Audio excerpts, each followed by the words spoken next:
జాగృతి చేసి బంధన్ వేసి left hand అమ్మ ముందు, రైట్ హ్యాండ్ ఏమో బ్రహ్మరంధ్రం నుంచి 2-3 ఇంచెస్ పైన అలా ఉంచేసి హృదయపూర్వకంగా తల్లిని ప్రార్థన చేయాలి.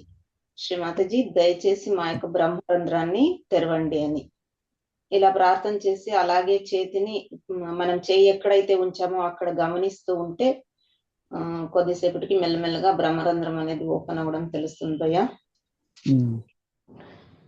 తర్వాత మళ్ళీ కూడా రైట్ హ్యాండ్ కిందికి తీసుకుని లెఫ్ట్ హ్యాండ్ ని అలాగే బ్రహ్మరంధ్రం నుంచి 2-3 ఇంచెస్ పైన పెట్టుకుని అలాగే ప్రార్థన చేసినప్పుడు ఈ ప్రాసెస్ అయితే ఒక 4-5 టైమ్స్ చేస్తే, అంటే హ్యాండ్స్ ని స్వాప్ చేస్తూ మార్చి ఉంచుకుంటే బాగా బ్రహ్మరంధ్రం అనేది ఓపెన్ అయిపోతుంది. లలిత చక్ర, శ్రీ చక్ర ఓపెన్ అయ్యి వైబ్రేషన్స్ చేతుల ద్వారా లోపలికి రావడం స్టార్ట్ అవుతుంది భయ్య.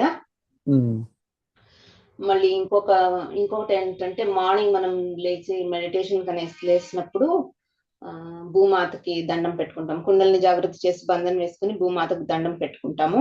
ఆ తర్వాత ఆకాశ దేవతని చూసి నమస్కరించి, ఆకాశ దేవత మీతో మమ్మల్ని కనెక్ట్ చేయండి,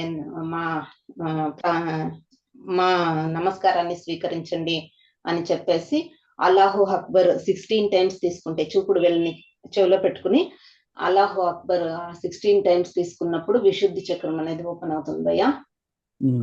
అమ్మ ముందు కూర్చొని ప్రే చేసేటప్పుడు లార్డ్స్ ప్రేయర్ తీసుకుంటే ఆజ్ఞ కూడా ఓపెన్ అయిపోతుంది. ఈ బ్రహ్మరంధ్ర ఓపెనింగ్ అనే ఈ ఎక్సర్సైజ్ ని మనం చేతుల్ని స్వాప్ చేసుకుని చేసినప్పుడు పైనుంచి కూడా వైబ్రేషన్స్ అనేది లోపలికి రావడానికి స్టార్ట్ అవుతుంది భయ్యా. సెంటర్ హార్ట్ ఫిల్ అయ్యి మిగతా అన్ని భాగాలకి కూడా చేరడం చాలా చాలా బాగా అనుభూతి చెందుతుంది. ఈ ప్రాసెస్ ని 1 మంత్, అట్లీస్ట్ 1 మంత్ చేసినా కూడా 24 అవర్స్ కూడా సహస్రారం అనేది ఓపెన్ గా ఉంటుంది భయ్యా.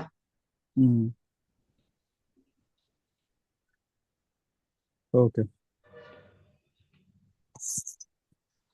ఇంకొక ప్రార్థన కూడా చేయొచ్చు భయ్యా ఈ సమయంలో. బ్రహ్మ ఓపెన్ చేసుకున్నప్పుడు, శ్రీమాతజీ ఎల్లప్పుడూ మా చిత్తాన్ని మీ పవిత్ర పావన శ్రీచరణములందు విలీనం చేయండి అని బ్రహ్మరంధ్రం కింద ఉన్న అమ్మ పాదాలని చూస్తూ ఉంటే ఆ అనుభూతి వేరే రకంగా ఉంటుంది భయ్యా. ఒక్కొక్కరికి ఒక్కొక్క అనుభూతి ఉంటుంది, ఒక్కొక్కరికి ఒక్కొక్క ప్రాసెస్ వర్కౌట్ అవుతుంది. అందరికి ఒక ప్రాసెస్ వర్కౌట్ అవ్వదు. ఎవరి చక్రాసు, ఎవరి నాడులు బట్టి కొంతమందికి కొన్ని ప్రార్థనలు, కొంతమందికి కొన్ని ట్రీట్మెంట్స్, కొంతమందికి కొన్ని నిర్విచారతలు, అలా ఒక్కొక్కరికి మనకి ఏది వర్కౌట్ అవుతుందో మనం చూసుకుని చేసుకోవాలి. శ్రీమాతజీ స్పీచ్ లో ఏం చెప్పారంటే, ఎప్పుడు కూడా చిత్తాన్ని, అంటే మన చిత్తం ఎప్పుడు ఒకేలాగా ఉండదు, వేరే వేరే సైడ్ డిస్టర్బెన్స్ గా ఉంటుంది.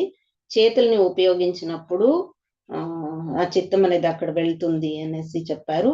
ఎప్పుడు కూడా మెడిటేషన్ లో మీరు చేతుల్ని యూజ్ చేయడం స్టార్ట్ చేయండి అని శ్రీ మాతాజీ చెప్పిన స్పీచ్ లో విన్నాను భయ్య నేను. అవునండి. సరే అండి, ఇంకెవరైనా మాట్లాడతారా అండి చిత్తం గురించి? చిత్తం ఇప్పుడు నేను